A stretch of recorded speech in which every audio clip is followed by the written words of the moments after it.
The Elves and the Shoemaker, retold by Bookbox.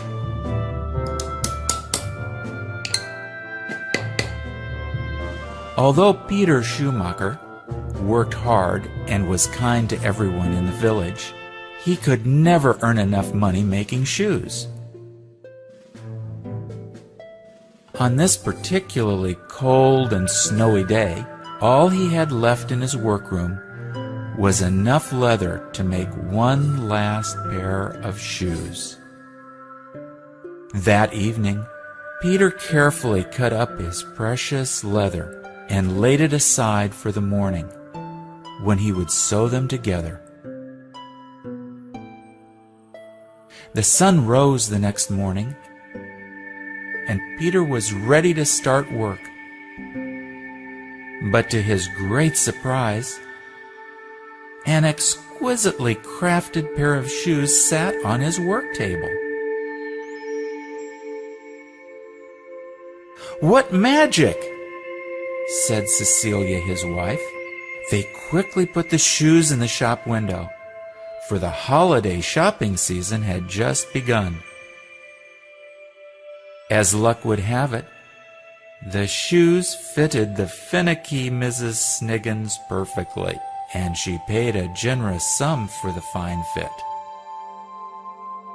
With the money, Peter went to buy more leather, enough for 2 more pairs.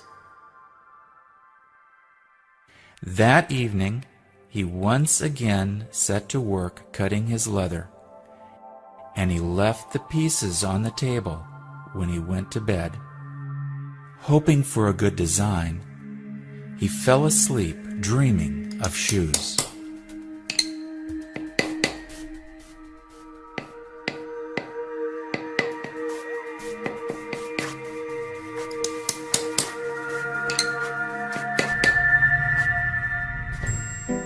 When he awoke early the next morning, he again found 2 finely crafted pairs of shoes before his eyes. Customers bought these up quickly, for they were masterpieces. Now Peter could buy enough leather for 4 pairs of shoes. This magical business went on for some time, and Shoemaker's name became well known for the finest shoes in town. These days, life was much better for Peter and Cecilia. One day, Cecilia said, "I wonder who's been helping us so much." Peter announced, "Tonight, we will hide in the workshop and see what goes on there."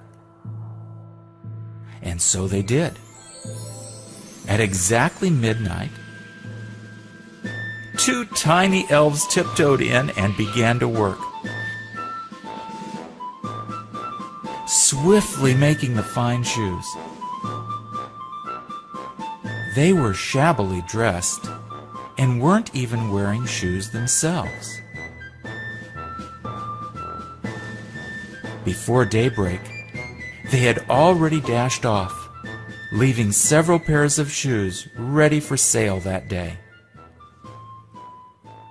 Peter and Cecilia were grateful to these little elves and worried about them working so hard in such cold weather. So Peter set to work making 2 tiny pairs of shoes, and Cecilia stitched 2 warm sets of clothing for each of them. On Christmas Eve, instead of leather pieces, they set the little shoes and clothes out and hid themselves again. At midnight, the elves popped in and saw the new clothes.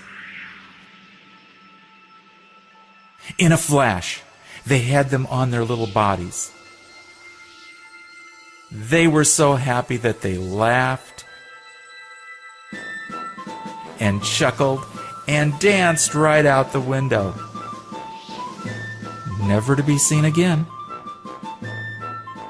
Peter continued making shoes every day, and he and Cecilia lived a very happy and contented life for many years, as did the elves.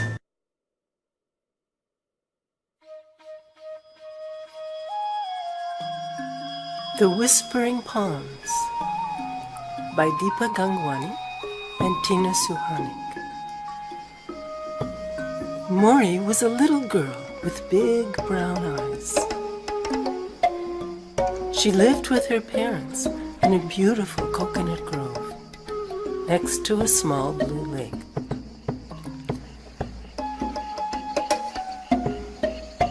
Every morning, she balanced a big empty basket on her head as she walked down to the lake. Her mother followed with the laundry, and her father brought the big fishing net. Her mother washed the clothes on a stone next to the lake,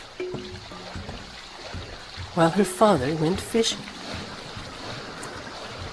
He dragged the net ashore and they collected the fish in a big basket. Sometimes a turtle got stuck in the net, but Mori always hurried to the rescue. One sunny morning, while fishing with her father, Mori said, "If we catch so many fish, one day there won't be any left." Her mother laughed and sent her off to school.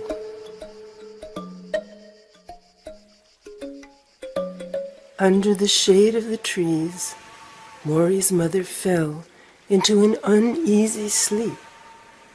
She dreamt of a lake with no fish, while the wind in the palm leaves whispered, "The waters in the land have always taken care of your family."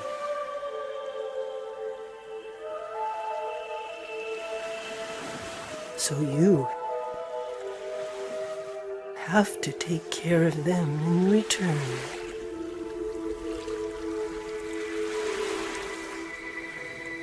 She awoke with tears in her eyes, for she didn't know how to bring up Mori without selling enough fish. All afternoon she sat, weaving coconut mats and thinking about her dream. That night, Mori heard her parents whisper as the oil lamp burned deep into the night.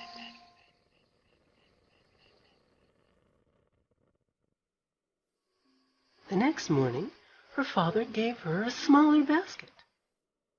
"How can we carry all the fish in this little basket?"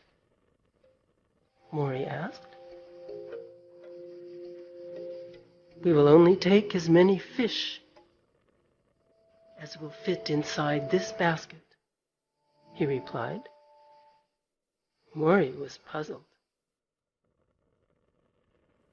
When she came back from school, she was happy to find her mother making soap and oil from the coconuts. Mori swiftly climbed up a tree to get more coconuts.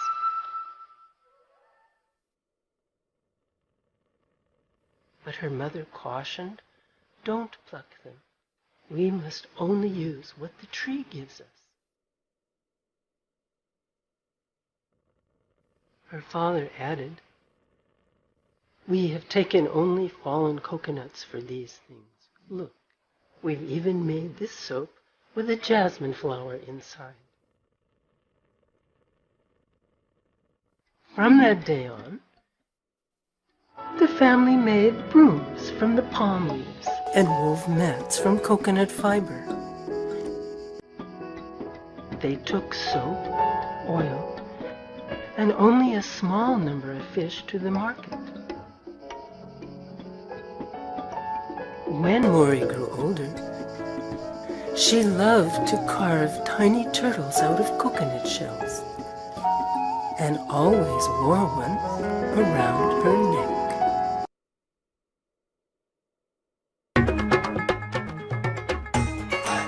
Thank you, Mr. Secretary.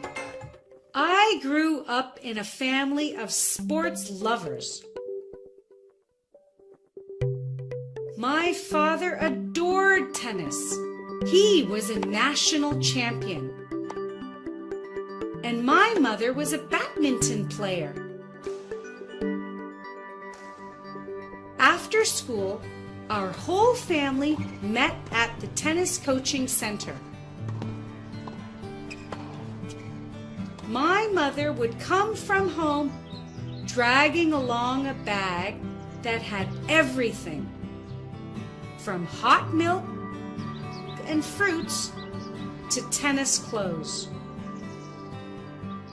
My younger sister Rita and I would run all the way to the court right after school.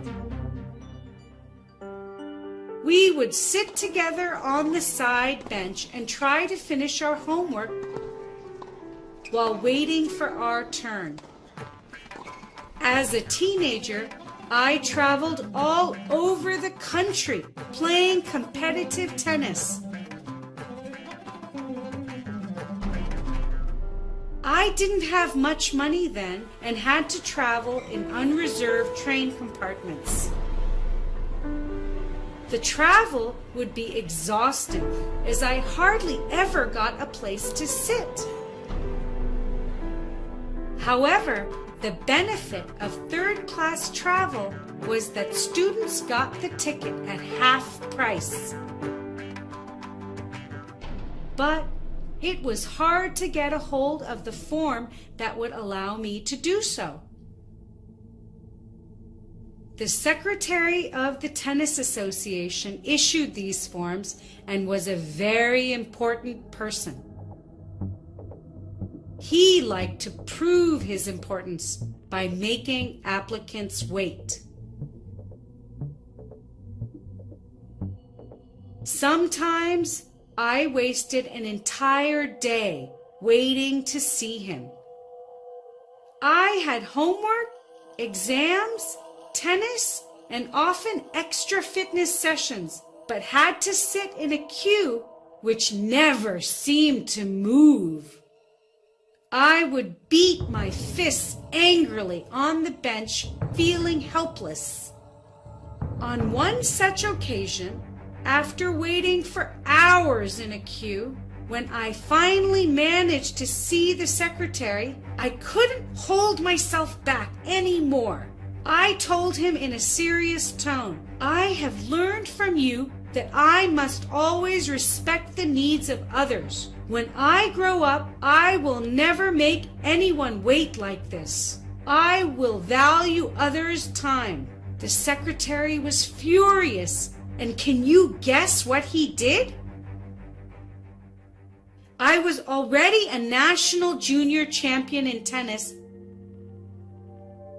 and as was the norm, I was waiting to be nominated to play at Wimbledon. It had been my dream to participate in this prestigious event.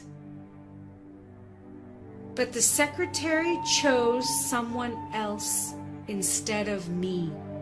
I felt sorry for myself, but decided to work harder on my studies instead.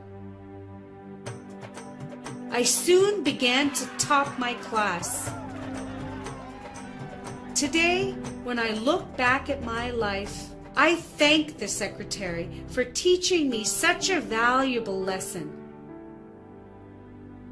He helped me become a better police officer who valued people's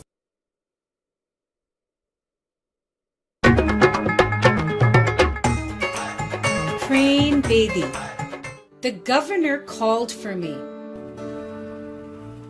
I did not quite know what to expect. He called me inside his office, looked at me and asked,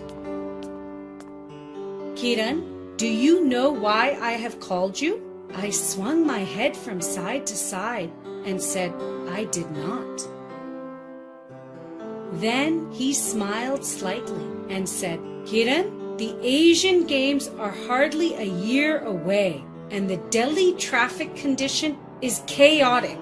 I want you to take over as the Delhi traffic chief. I did not know how to react.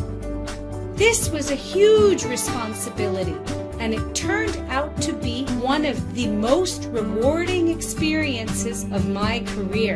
And of course, it would win me the nickname Crane Bedi. The 1982 Asian Games that were held in Delhi were a prestigious event for India. I had to draw on every bit of my energy to regulate the traffic. I was out on the roads every morning by 8 a.m. in my white Ambassador, which was fitted with a wireless set and a loudspeaker. I held a microphone in my hand to give instructions whenever needed, while being driven around the city. During this period, I worked 19 hours each day. I would return home exhausted and collapse on my bed. In the morning, I would get up fresh and full of energy, ready to make my best effort again. It became a common sight for the people of Delhi to see me on the roads every day, clearing traffic jams. People loved it and welcomed the change. As the police department had no cranes, I hired all those available in the city to watch the roads and tow away wrongly parked vehicles. These moves sent shivers down the spines of all the drivers. They hurried into parking lots as they were scared that Crane Bedi might come. One day, a car belonging to a VIP was found parked on the wrong side of the road. The driver was waiting for the car to be repaired. A sub-inspector fined the driver and towed away the car, not caring that it belonged to a VIP. In fact, it happened to be Prime Minister Indira Gandhi's car. In spite of this, I gave all my support to the sub-inspector for performing his duty. This incident made headlines the next morning. There were many protests, but at the end,